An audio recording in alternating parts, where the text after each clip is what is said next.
आउनु भएको छ यहाँ 4 जना दिदी बहिनी दाजुकी छोरी भतिजी झापा दमकदेखि आइरहेछन् हजुरआमालाई हेर्न। 104 वर्ष पुरा पुग्नु भयो कि हजुरआमाका छोरा छोरीहरू दिदी जेठी छोरी कतिजना छन् तपाईँका छोरा? 2 भाइ छोरा 3 जना छोराछोरी हुन्, 6 जना नाति नातिना हुन् मेरा।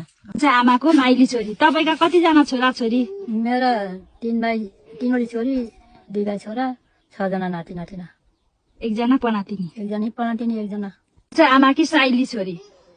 तपाईँका कतिजना छोरा छोरी? मेरा 5 भाइ छोरा 10 जना नाति नातिना छन्। आमाको कान्छी छोरी। तपाईँको कतिजना?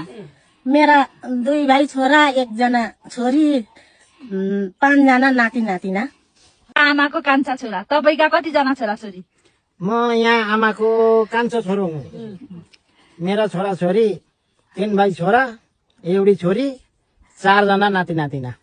छोरा कि छोरी जेठी हूँ म। मेरा छोरा छोरी 4 भाइ छोरा 1 छोरी छे नाति नातिना 5 जना छन्। हजुरआमाको कान्छो छोराको कान्छी बुहारी होइन?